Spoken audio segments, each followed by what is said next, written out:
আল্লাহ চোখে দেখি, হঠাৎ করে যদি না দেখি।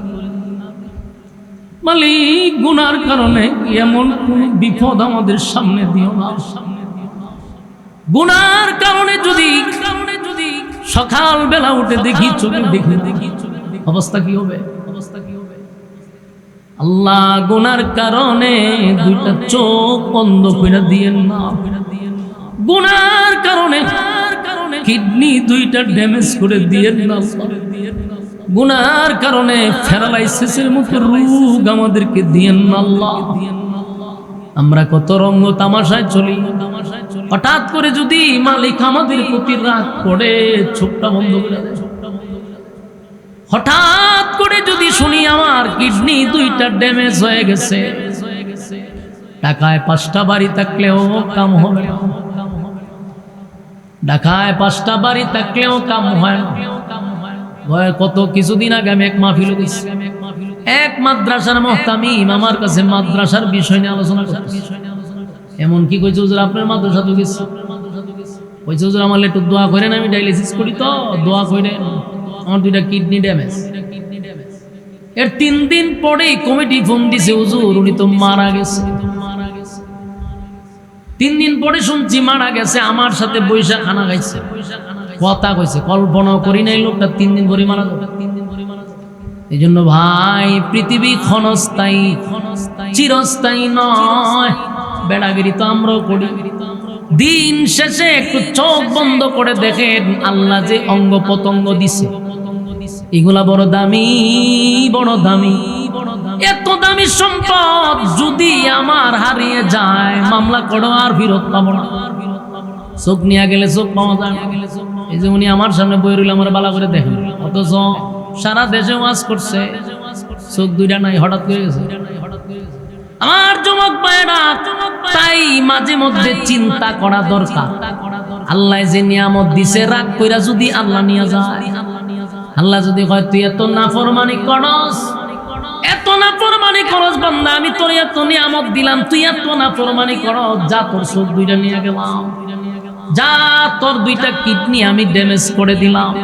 বলুন কোন আদালতে মামলা দিব? সুযোগ আছে? আমার যুবক ভাইরা, এই পৃথিবী চিরস্থায়ী নয়। আব্দুল্লাহ রোমের বাদশার কাছে বলে, রোমের কুত্তা, এই পৃথিবী চিরস্থায়ী না, তুই রাজত্বের অর্ধেক আমারে দিবি, রাজত্বের অর্ধেক তুই আমারে দিবি, আর তোর সুন্দর মেয়েটারে আমার কাছে বিবাহ দিবি। এই লোভ দেখাইয়া তুই আমার ঈমান কিনতে চাস। বাদশারে যখন এমন কথা বলছ, বাদশার তুরছে রাগ।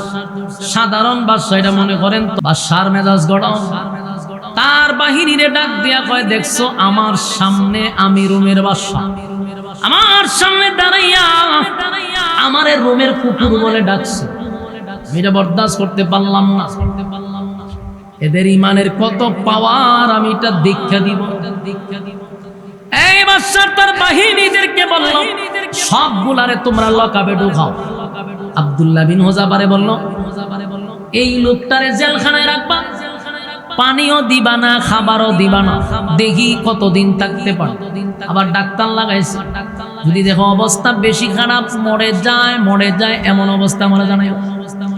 1 সপ্তাহ পর্যন্ত নবীর সাহাবীকে পানি দেয় নাই গো, 1 সপ্তাহ পর্যন্ত খাবার দেয় নাই, পানি নাই, খাবার নাই, জেলখানার ভিতরে খাবারও নাই, পানিও নাই। এমন অবস্থায় বাদশা ইমানের পরীক্ষা করার জন্য একজন রূপসী নর্তকী, যারা নাচে, সুন্দরী রূপসী নর্তকী পাঠাইছে জেলখানার ভিতরে একা একা। মহিলারে বলছে, তুমি এমন অঙ্গ ভঙ্গি করবা যেন তোমার প্রতি সে আসক্ত হয়। ওই নারী নর্তকী বহু পুরুষকে সে আনন্দ দিচ্ছে। এটার ভিতরে ঢুকিয়া সাহাবীর সামনে অর্ধলঙ্গ হইয়া নর্তকীর মতো নাচে, ইশারা ইঙ্গিত দিয়ে তার প্রতি আকৃষ্ট করতে চায়। বহু চেষ্টা করে এই নর্তকী বাদশার সামনে কয়, কার কাছে পাঠাইলেন? এটাতে পুরুষ আমার সন্দেহ হয়। নির্যাতন, এত নির্যাতন, যারে যেখানে পায় সেখানে মারতেছে। আমরা তো ভাই সোশ্যাল মিডিয়াতে সবগুলা দেখায় না, দেখা যায়ও না। কি পরিমাণ বর্বর স্টাইলে মুসলমানদেরকে হত্যা করতেছে কল্পনা করতে পারবেন না। ভয়ঙ্কর ভাবে তাদেরকে মারতেছে। কিছুদিন আগে দেখলাম সুদানের একজন কালো মহিলা একটা বাচ্চারে বগলের নিচে রাখছে, কত চেষ্টা করতেছে বাচ্চাগুলোর বাঁচাইবার। এই বাচ্চাগুলির সামনে গুলি দূরে রাখছে, পিস্তল দূরে রাখছে, মার সামনে বাচ্চাদেরকে গুলি করে মারতেছে। রাস্তাঘাটে শুধু মরা দেহ, লাশের স্তূপ করে রয়েছে। কোন বিশ্ব মিডিয়া এটা নিয়ে কোনো সাউন্ড নেই, কোনো শব্দ নাই। পরীক্ষা কিন্তু শুরু হয়ে গেছে ইমানের। কথা বুঝতেছেন? ইমানের পরীক্ষা মুসলমান শুরু হয়ে গেছে। পরীক্ষায় উত্তীর্ণ হতে হবে। আল্লাহ ইমানদারের জন্য সুসংবাদ দিচ্ছে। বলুন কার জন্য? ভাই সাহেব আপনারা একটু আওয়াজ দিয়ে একটু হা না কইয়েন। আপনারা যেভাবে নীরবতা পালন করতেছেন, আপনারা ভিতরে মনে ডিয়াইছে যে হুজুর আমরা এখানে সব বড় বড় বালাম আছে, আপনি কি এর বক্তা, আপনার সাথে জুড়ে জুড়ে আমরা হা না কই দিলে যদি আপনার দাম বেড়ে যাবে, এরকম চিন্তা নিয়ে আপনারা আছে। আমি তো এই চিন্তা না, আমার আপনারা হা না কইলে আমার কথা বলার আগ্রহটা একটু বাড়লই। আপনারা ইচ্ছাকৃত ভাবে আমার আগ্রহটা কমাইতেছেন, এটা আমার কোনো দোষ নেই। আমার সাথে একটু হা না করেন, তাহলে বুঝবো যে আমার কথা বুঝতেছেন, তখন আর একটা কথা বলতে আমার আগ্রহ তৈরি হবে। বলুন ইমানদারের জন্য কি আছে? পরীক্ষা আছে। ইমানদারকে আল্লাহ সুসংবাদও দিছে পরীক্ষার মাধ্যমে। কোন মুসলমান ইমানদার ব্যক্তি পরীক্ষা না দিয়ে জান্নাত পাবে না। বলুন বিনা পরীক্ষায় আমরা জান্নাত দিব? ইন্নাল্লাযীনা আমানু ওয়া আমিলুস সালিহাতি কানাত লাহুম জান্নাতুল ফিরদাউসি নুজুলা। আল্লাহ বলেন নিশ্চয়ই যারা ঈমান আনছে এবং নেক আমল করছে, কানাত লাহুম জান্নাতুল ফিরদাউসি নুজুলা। আমি ওই দুই শর্ত যারা মানবে, ঈমান এবং নেক আমল, তাদেরকে আমি জান্নাত দিব, তবে সাধারণ জান্নাত না, জান্নাতুল ফেরদাউস দিব। শুধু দিব এটা বলছে না, বলছে জান্নাতুল ফেরদাউসের মেহমান বানাবো। বলুন তো দেখি কয় শর্তের বিনিময়ে? শেষ বুঝে লেছে ওয়াজ উনতে আইছেন আপনারা, আসল বিশ্বাসও না দিবে। দুই শর্তের বিনিময়ে আল্লাহ ফেরদাউস দিবে। তো শর্ত প্রথম হইল ঈমান আর হইল নেক আমল। এই দুইটা যার ভিতরে থাকবে তার জন্য সুসংবাদ। তবে দুইটা যার ভিতরে থাকবে তার ইমানি পরীক্ষাও হবে। আপনি দাবি করলেন বলে আমি ইমানদার, আর মসজিদও গেলেন, নামাজ পড়লেন বলে আমি নেক আমল করি, এই দাবিতে জান্নাত পাবেন না। আপনি যখনই আপনার ঈমান এবং নেক আমল থাকবে, তখন এই নেক আমল আর ঈমানের একটা পরীক্ষা হবে। পরীক্ষা যখন পাস হবে, কানাত লাহুম জান্নাতুল ফিরদাউসি নুজুলা, আল্লাহ বলেন জান্নাতুল ফিরদাউসের মেহমান বানাবো। পরীক্ষা আসেনি? পরীক্ষা আছে। তো ঈমান কিভাবে আনবো? আমরা যেভাবে দাবি করি এইভাবে ঈমান বলা হয় না। আমরা দাবির কোনো শেষ নাই। যে গাঞ্জা খায় এও আমি ঈমানদার, যে নামাজ পড়ে না বেনামাজি এও কয় আমার ঈমান শক্ত আছে, নামাজ না পড়লে কি হচ্ছে? তাহলে সুদ যে খায় এও কয় ঈমানদার, জেনা করে এও কয় আমি ঈমানদার, সাদাবাজি করে এও কয় ঈমানদার। ঈমানদার তো সবাই, দাবির বেলায় সবাই, কিন্তু কাজের বেলায় ঈমানদার কতটুক ঈমান আছে এটা পরীক্ষা করবে আল্লাহ। ওই পরীক্ষায় যখন আপনি উত্তীর্ণ হবেন, আল্লাহ হয় বিনিময়ে আমি ফেরদাউস দিব। তবে বিনা পরীক্ষা না, ঈমান হতে হবে শক্তিশালী। আমিনু কামা আমানান নাস। আল্লাহ রাব্বুল আলামিন বলেন ঈমান আনো, আমিনু কামা আমানান নাস, ঈমান আনো ওই মানুষদের মতো যারা ঈমানের পরীক্ষায় উত্তীর্ণ হয়েছে। শুধু মুখে মুখে দাবি করলাম আমি ঈমানদার, শুধু আমি বললাম যে আমি ঈমানদার, এমন ঈমানদারের দাবি বেনামাজিও করে রে। এমন ঈমানদারের দাবি জেনা করেও করে, সুদ করেও করে, ঘুষ করেও করে, চাঁদাবাজও করে, টেন্ডারবাজও করে। দাবির বেলায় ঈমানদার, কাজের বেলায় ঈমান নাই। যদি আল্লাহ ঈমানের থার্মোমিটার দিত তাহলে সব ধরা পড়ত। কথা হয় না? তাহলে যে ঈমান দাবি করত তার কাছে গিয়ে এই থার্মোমিটার ঢুকাইয়া পরীক্ষা করত। এই জন্য আমরা ঈমান আনবো আমিনু কামা আমানান নাস।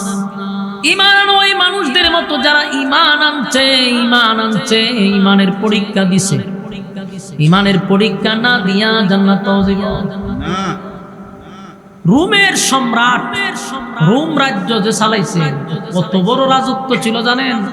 ভারত মহাদেশ, বড় একটা দেশ ভারত না, এরকম ভারত মহাদেশের চেয়ে বড় ছিল রোম রাজ্য। রোমের বাদশা সুপার পাওয়ার ছিল তার মধ্যে, আর অস্ত্রের অভাব ছিল না। রোমের বাদশার অস্ত্রের অভাব নাই, সৈন্যের অভাব নাই, বাহিনীর অভাব নাই। রাসূল সাল্লাল্লাহু আলাইহি সাল্লাম দুনিয়া থেকে যাওয়ার পরে আবু বকরের শাসন আমল যাওয়ার পরে আসলো ওমরের শাসন।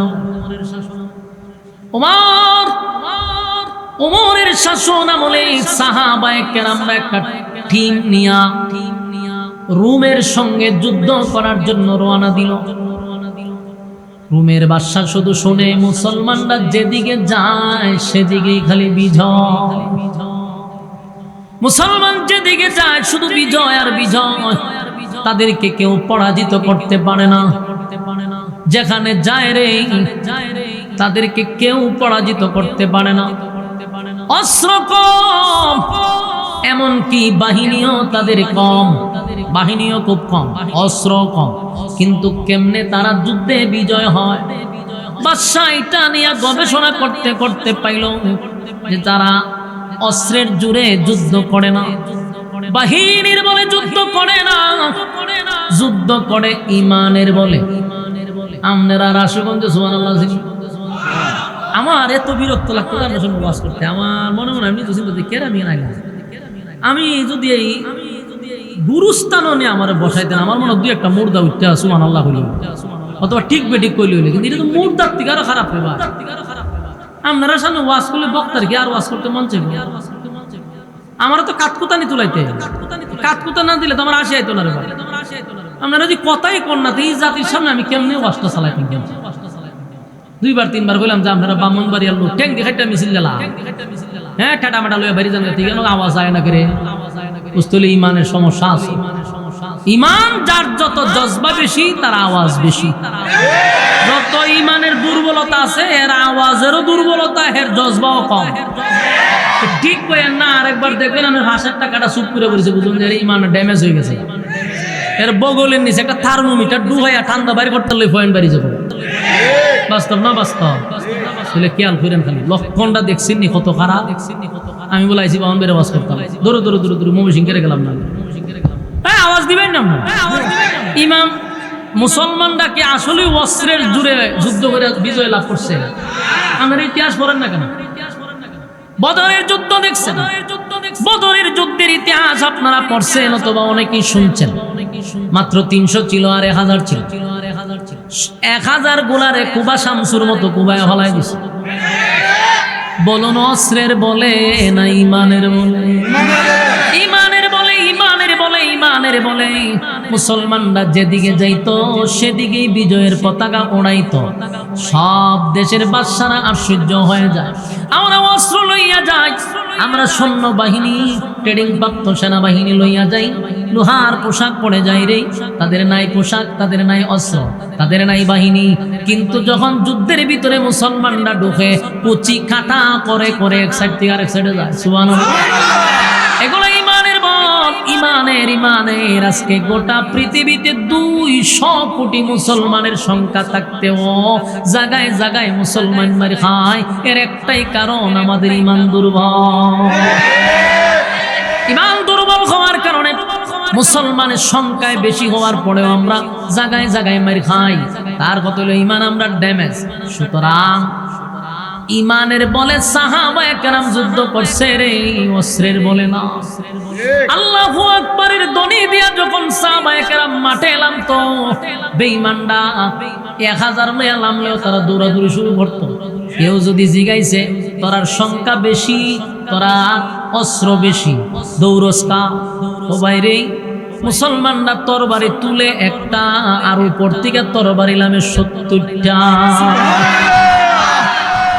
কারণ তাদের সঙ্গে ছিল ইমানি জজবা আল্লাহ আসমানি ভাবে তাদেরকে সাহায্য করছে। আল্লাহ সাহায্য করছে যখন তোমার ইমান থাকবে, ইমানের পাওয়ার নিয়ে লম্বা, তখন সাহায্য করবো কে? আজকে আমাদের ইমান বড় দুর্বল, সাহায্য আসে না। রুমের বাদশাহ, উনার সঙ্গে যখন উমরের বাহিনী ছুটল, রুমের বাদশাহ গবেষণা করে দেখছে মুসলমানরা যেদিকে যায় সেদিকে বিজয় নিয়ে আসে। ঘটনা কি? অ্যানালাইজ করে বাহির করলো, মুসলমানদের তো অস্ত্র কম, বাহিনীও কম। যেটা পাইছে এটা হলো ইমানের বলে তারা প্রতিটা যুদ্ধে বিজয় লাভ করে।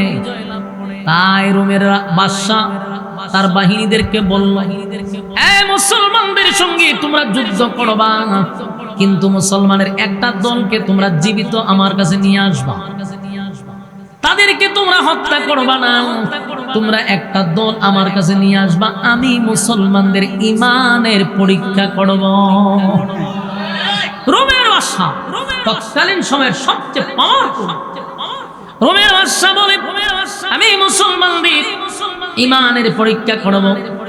ঘটনাক্রমে মুসলমানদের একটা দলকে রোম সেনাবাহিনীরা আটকায়া ফেলছে। তাদেরকে গ্রেফতার করে বাদশার সামনে নিয়ে আসছে। বাদশা বলল, সবগুলারে লকাবে ঢুকাও। সবগুলারে লকাবে ঢুকাইছে।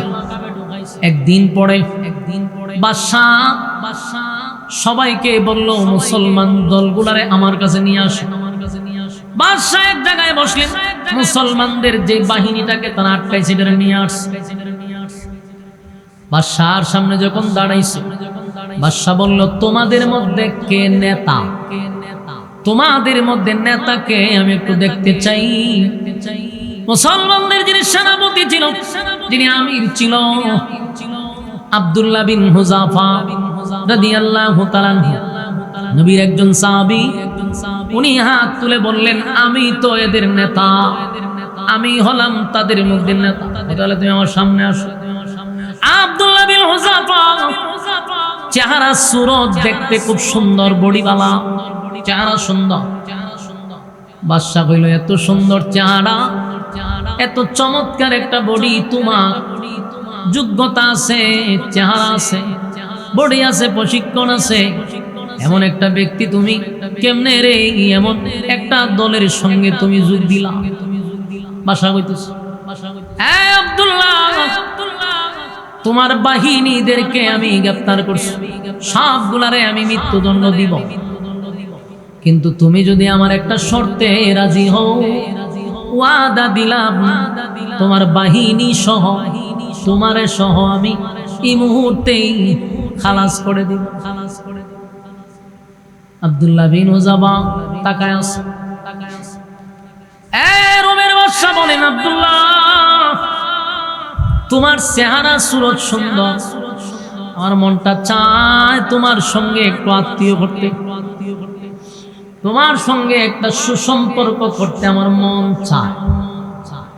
তবে তোমার সঙ্গে যে আমি আত্মীয় করব, তোমার মধ্যে আমার মধ্যে মাঝখানে একটা ব্যারিকেড হলো, তুমি মুসলিম আমিও মুসলিম, এই ব্যারিকেডটা যদি তুমি সরায়া দাও, তাহলে তোমার সঙ্গে আমি একটা সম্পর্ক করতে চাই, সম্পর্কটা আরো আগায় নিতে চাই। খুব খেয়াল করেন, ইমানের পরীক্ষা। আল্লাহ বলে, আমিনু কামা আমানান নাস, ঈমান আনো ওই মানুষদের মতো। ওই মানুষ বলতে আল্লাহ সাহাবায়ে কেরামদেরকে বুঝাইছে। কথা কি বুঝতেছেন? যারা ঈমানের পরীক্ষায় উত্তীর্ণ হয়েছে, আল্লাহ তাদেরকে বুঝাইছে। আব্দুল্লাহ বিন হুযাফা ওই বাদশার সামনে দাঁড়ায় আছে। বাদশাকে বলল, কিসের বাধা? বলে, তুমি মুসলিম আমিও মুসলিম, মুসলিম আর অমুসলিমের সঙ্গে তো সুসম্পর্ক হয় না, মাঝখানের ব্যারিকেডটা সরায়া দাও। আব্দুল্লাহ রে, আমি তোমার একটা অফার দেই, তুমি যদি আমার কথা মেনে নাও, সম্পর্কটা আরো আগায় নিব। তুমি আমার কথা মেনে নিলে, এক নাম্বার হলো তোমার সাথী সঙ্গীদেরকে আমি ছেড়ে দিব। সবচেয়ে গুরুত্বপূর্ণ যে বিষয়টা হলো, তুমি দেখতে সুন্দর, এই রাজ্যের সবচেয়ে সুন্দরী রূপসী একটা মেয়ে আছে, এটা আমার, তাও আবার আমার একটা মেয়ে। গোটা রাজত্বের মালিক হলো আমার মেয়ে। তুমি যদি আমার কথা শোনো, আমার মেয়েটারে তোমার কাছে বিবাহ দিয়া দিব। বুঝতেছেন নি কথা? কথা শুনেন আর নিজের ইমানের দিকে খেয়াল করেন। আমরা যদি ডক্টর ইউনিভার্সিটি ডাক দিয়ে নিয়ে হয় হুজুর কিতা করতেন দল কইরা আমার মেয়েটারে বিয়ে দিলাম না, হ্যাঁ? আর আমার রাজত্বটা আপনারা তো দিয়ে আমি যাবো। হুজুরও বেশ কি মাইরা কইতো জামানার এখন মাইনা লাই পরে আবার কালেমা হইরালাম। কথা হয় না দি? ফতুয়া তো রেডি, হ্যাঁ? আগে ব্যবস্থা করে লই পরে যাটা হইবার হইব। কোরআন যারা মানে না দেখবেন তাদের সঙ্গে মৌলবী আছে না নাই? সব জায়গায় মৌলবী আছে রে। কি বুঝলেন? কথা মিলেনি? এইভাবে মানতো। আমরা যদি হইয়ারা দিই কোরআন মানে না, এখন না মানলে কি দিছে আমরা আসি না সাথে মানাম না। এইটাও হইল যে হ মাইয়া বিয়া করে ইমান গেলে আবার ইমান আনুম নে। ইমানের দুর্বলতা আমাদের মধ্যে বহু গুণ।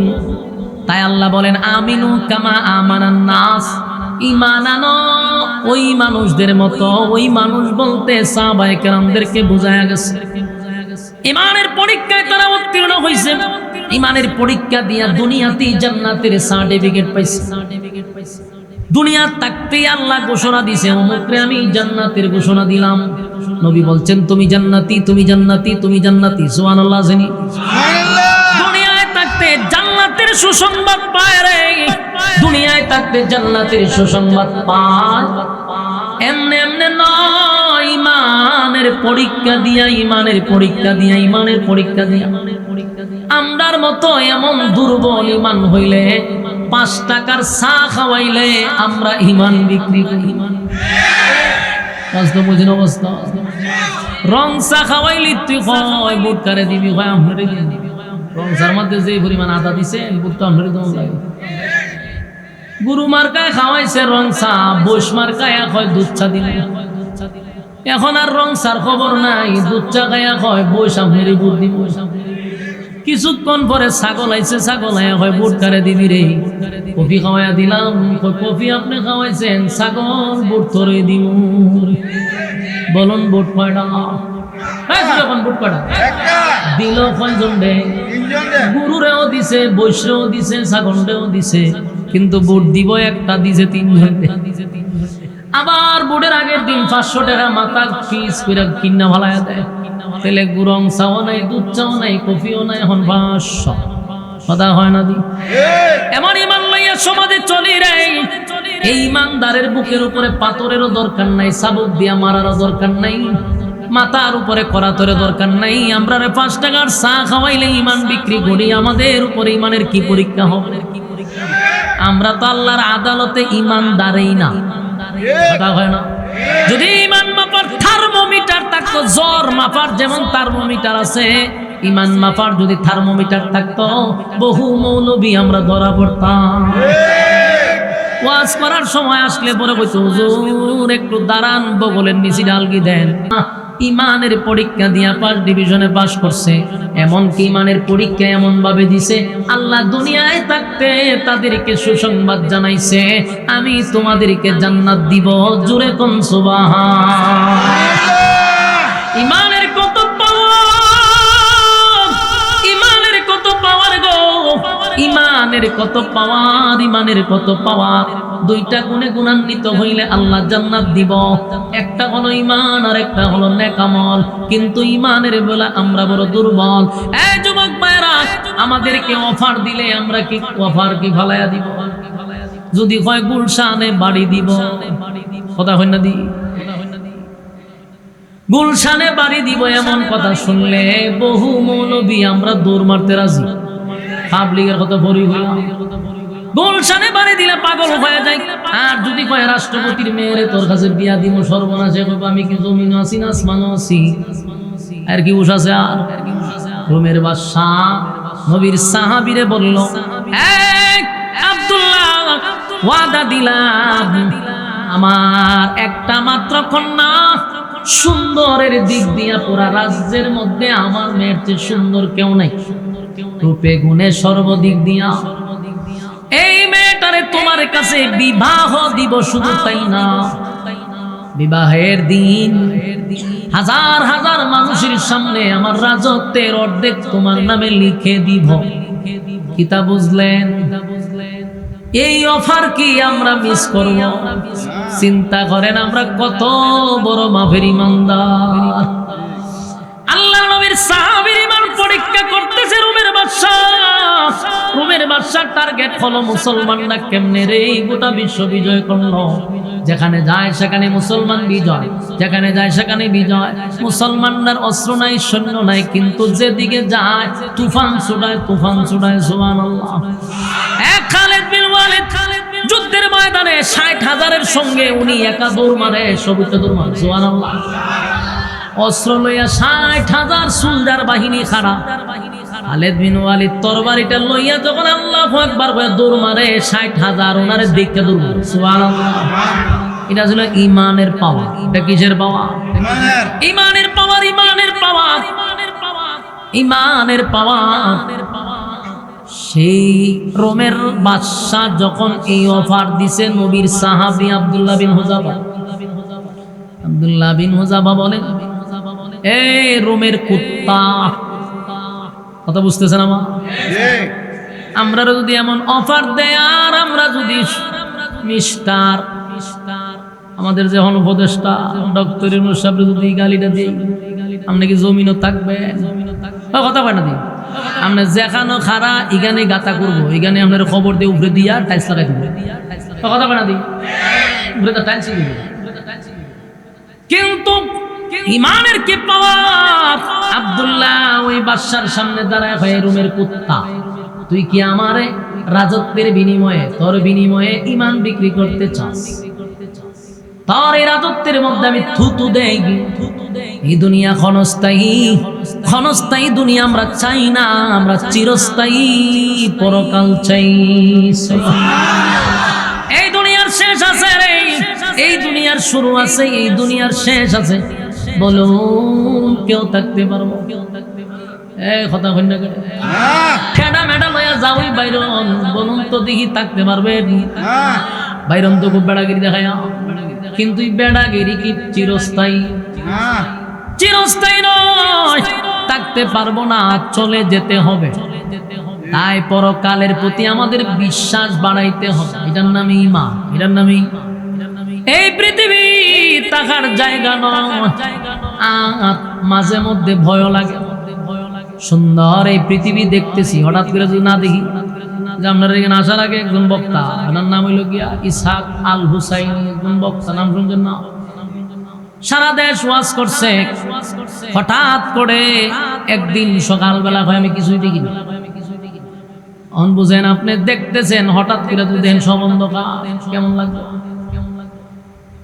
পৃথিবী সব দেখলেন, একটা অন্ধ মানুষ জন্মের পরে দেখে নাই, এটা স্বাভাবিক, দেখছে না, দেখছে না। কিন্তু একটা মানুষ দেখার পরে যদি আর না দেখে, এর যে কত কষ্ট আর জ্বালা, এটা আপনার বুঝাইতে পারবো না। যেন মাঝে মধ্যে বইনি যখন বলতেছে, আমার ভয় লাগছে, আমার শরীরের রুম সব দাঁড়ায় গেছে, আমার দ্বারা বইয়া উনি গল্পগুলো করতেছে, আমার ভয় লেগেছে। মাঝে মাঝে চিন্তা করতেছি, আল্লাহ যদি চোখটা হঠাৎ করে নিয়ে যায় রে, কোন আদালতে মামলা করলে আমি চোখ পাবো? কথা হয় না? পৃথিবীর কোন আদালতে মামলা করলে আপনি চোখ পাবেন? যদি মালিক হঠাৎ করে সকালে ঘুমতে উঠে দেন, কিছু দেখা যায় না, কার কাছে গিয়ে অভিযোগ করবেন? এমন এক ব্যক্তি নিছে, কারো কাছে অভিযোগ করার সুযোগ নাই। হঠাৎ করে যদি 2টা কিডনি ড্যামেজ হয়ে যায়, কার কাছে অভিযোগ করবেন? কোন থানায় মামলা দিবেন? হঠাৎ করে যদি প্যারালাইসিস হয়ে ঘরে পড়ে থাকি, কার কাছে রে মামলা দিব? কারে জিগাইব? কারে খুশি করব? এগুলা ভাবলে আমার নিজেরই ভয় লাগে। আল্লাহ চোখে দেখি, হঠাৎ করে যদি না দেখি, মালিক গুনার কারণে এমন কোন বিপদ আমাদের সামনে দিও না। গুনার কারণে যদি সকাল বেলা উঠে দেখি, চোখে দেখি, অবস্থা কি হবে? আল্লাহ গুনার কারণে 2টা চোখ বন্ধ করে দিয়েন না। গুনার কারণে কিডনি 2টা ড্যামেজ করে দিয়েন না। গুনার কারণে প্যারালাইসিসের মতো রোগ আমাদেরকে দিয়েন না আল্লাহ। আমরা কত রঙ্গ তামাশায় চলি, হঠাৎ করে যদি মালিক আমাদের প্রতি রাগ করে চোখটা বন্ধ করে দেয়, হঠাৎ করে যদি শুনি আমার কিডনি 2টা ড্যামেজ হয়ে গেছে, ঢাকায় 5টা বাড়ি থাকলেও কাম হবে না, ঢাকায় 5টা বাড়ি থাকলেও কাম হয় না। কত কিছুদিন আগে আমি এক মাহফিল গেছি, এক মাদ্রাসার মুহতামিম আমার কাছে মাদ্রাসার বিষয় নিয়ে আলোচনা করতেছে। এমন কি কইছে, হুজুর আপনার মাদ্রাসা তো গেছে, কইছে হুজুর আমার একটু দোয়া করেন, আমি ডায়ালিসিস করি তো দোয়া করেন, আমার 2টা কিডনি ড্যামেজ। এর 3 দিন পরেই কমিটি ফোন দিছে, হুজুর উনি তো মারা গেছে। 3 দিন পরে শুনছি মারা গেছে, আমার সাথে বৈশা খানা খাইছে, কথা কইছে, কল্পনা করি নাই লোকটা 3 দিন পরে মারা যাবে। এই জন্য ভাই পৃথিবী ক্ষণস্থায়ী, চিরস্থায়ী নয়। বেড়াগিরি তো আমরাও করি। দিন শেষে একটু চোখ বন্ধ করে দেখেন আল্লাহ যে অঙ্গ প্রত্যঙ্গ দিছে, এগুলা বড় দামি, বড় দামি। এত দামি সম্পদ যদি আমার হারিয়ে যায়, মামলা করো আর ফেরত পাবো না। চোখ নিয়ে গেলে চোখ পাওয়া যায়। এই যে উনি আমার সামনে বই রইল, আমার বালা করে দেখেন, অথচ সারা দেশে ওয়াজ করছে, চোখ 2টা নাই, হঠাৎ করে গেছে। আমার যুবক ভাইরা, তাই মাঝে মধ্যে চিন্তা করা দরকার, আল্লাহ যে নিয়ামত দিছে রাগ কইরা যদি আল্লাহ নিয়ে যায়, আল্লাহ যদি কয় তুই এত নাফরমানি করস, এত নাফরমানি করস বান্দা, আমি তোর এত নিয়ামত দিলাম, তুই এত নাফরমানি করস, যা তোর চোখ 2টা নিয়ে গেলাম, যা তোর 2টা কিডনি আমি ড্যামেজ করে দিলাম। বলুন কোন আদালতে মামলা দিব? সুযোগ আছে? আমার যুবক ভাইরা, এই পৃথিবী চিরস্থায়ী নয়। আব্দুল্লাহ রোমের বাদশার কাছে বলে, রোমের কুত্তা, এই পৃথিবী চিরস্থায়ী না, তুই রাজত্বের অর্ধেক আমারে দিবি, রাজত্বের অর্ধেক তুই আমারে দিবি, আর তোর সুন্দর মেয়েটারে আমার কাছে বিবাহ দিবি। এই লোভ দেখাইয়া তুই আমার ঈমান কিনতে চাস। বাদশারে যখন এমন কথা বলছো, বাদশার তুরছে রাগ। সাধারণ বাদশা এটা মনে করেন তখনকার ডোনাল্ড ট্রাম্প, হ্যাঁ, তখনকার ডোনাল্ড ট্রাম্প। ট্রাম্প রে যদি কেউ কয় লাল চামড়া কুত্তা, বলুন তো দেখি ট্রাম্পে আমরা ছেড়ে দিব? বাদশার মেজাজ গরম, তার বাহিনীরে ডাক দিয়া কয়, দেখছো আমার সামনে আমি রোমের বাদশা, আমার সামনে দাঁড়াইয়া আমারে রোমের কুকুর বলে ডাকছে, আমি এটা বরদাস্ত করতে পারলাম না। এদের ইমানের কত পাওয়ার আমি এটা দীক্ষা দিব। এই বাদশা তার বাহিনীদেরকে বলল, সবগুলারে তোমরা লকাবে ঢুকাও। আব্দুল্লাহ বিন হুযাফারে বলল, এই লোকটারে জেলখানায় রাখবা, পানিও দিবা না, খাবারও দিবা না, দেখি কতদিন থাকতে পারো। আবার ডাক্তার লাগাইছে, যদি দেখো অবস্থা বেশি খারাপ, মরে যায়, এমন অবস্থা আমরা জানাই। 1 সপ্তাহ পর্যন্ত নবীর সাহাবীকে পানি দেয় নাই গো, 1 সপ্তাহ পর্যন্ত খাবার দেয় না।